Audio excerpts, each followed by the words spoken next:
How was the safari? It was fun. I went on a photographic safari to Texas Stadium. I like the safari jacket. Do you? Yeah, that's... You're going to see a lot of them this week. We've got 2 more lined up. It's apparently Safari Week. I just wait with bated breath. Do you? Yes, I do. And wish you could fit into them. Yeah, I know. No, that's Bob's line. Okay. Rangers are on a plane to Cleveland right now. They'll open a 3-game series there tomorrow night. Then on to Baltimore and Detroit. Texas narrowly missed a sweep of the Baltimore series with a 6-5 loss in 10 innings last night at Arlington Stadium. The score was tied at 5-all in the 7th, and the Rangers missed an opportunity to score the go-ahead run. Alex Johnson led off with a single.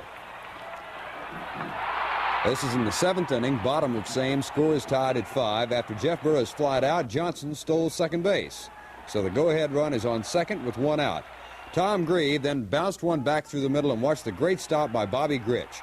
Alex Johnson rounded third and hesitated. Grich threw behind him. They got him trapped off in a rundown, and he was tagged out for the 2nd out of the inning. Jim Spencer was up next, and he flied deep to left field. Had Alex Johnson not been caught off base on that fine stop by Bobby Grich, he would have scored on the sacrifice fly, and the Rangers would have won at 6-5 and extra in regulation time. Some great defense by the Rangers in the Baltimore 9th. Mark Belanger opened with a double over Larry Brown at third base. Nobody out, and the go-ahead run on second. Paul Blair then sacrificed. Jackie Brown threw to first base. Belanger was at third with none out. Tommy Davis, though, hit into a double play. Len Randall to Toby Hara to Spencer, and the Rangers were out of the inning. But it was just a delay of the inevitable, because in the top of the 10th, Baltimore scored what proved to be the winning run of the ball game. Earl Williams led off with a single. Now watch this throw by Alex Johnson.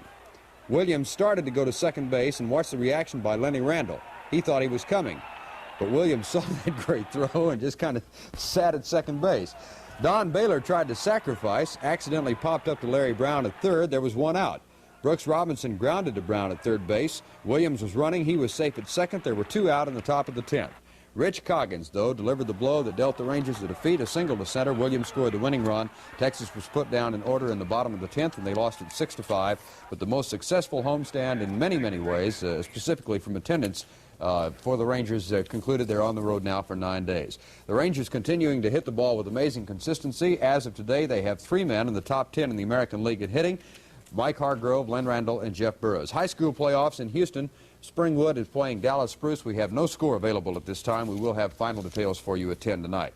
Bjorn Borg finally outlasted Guillermo Villas in a 5-set semifinal today at the Italian Open Tennis Championships, defeating him 2-6, 3-6, 6-3, 6-4, and 7-5. Then, with less than 2 hours of rest, he swept past Ilya Nastasi 6-3, 6-4, and 6-2 to win the championship. The Denver Rockets of the American Basketball Association have named Larry Brown as the new head coach and Carl Scheer as the new general manager. With both Brown and Scheer have been with the Carolina Cougars for the past 2 years.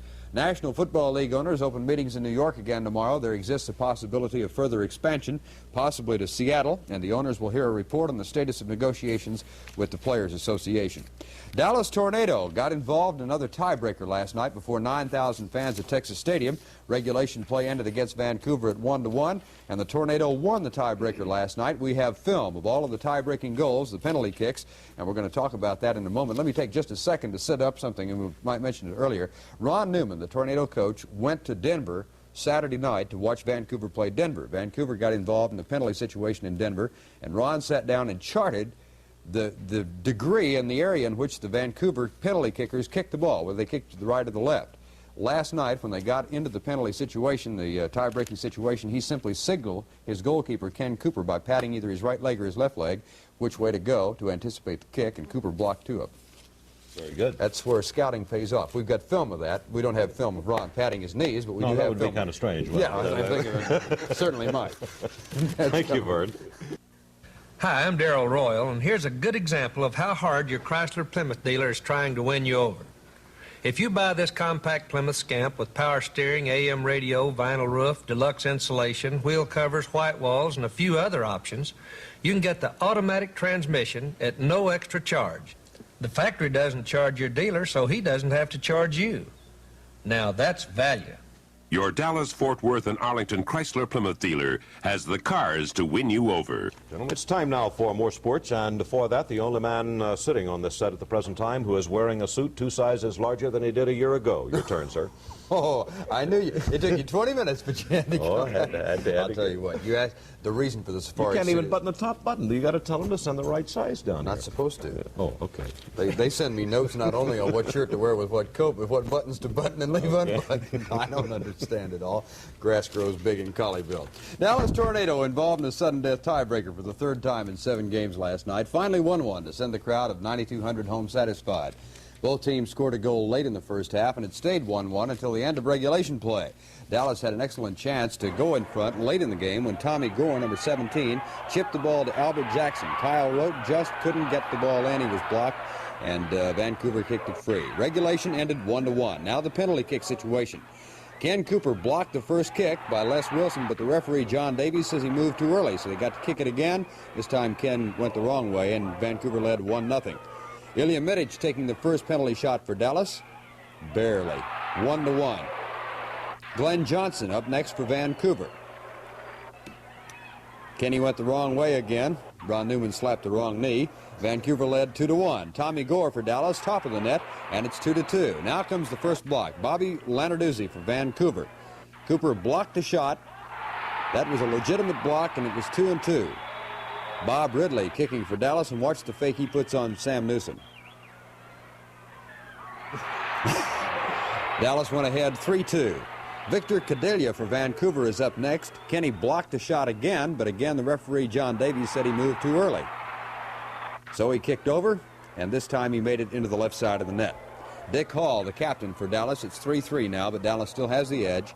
Dick's penalty shot is good. Dallas led 3-4, and Sam Lenarduzzi, brother of the fellow who missed earlier, for Vancouver. Cooper blocked it.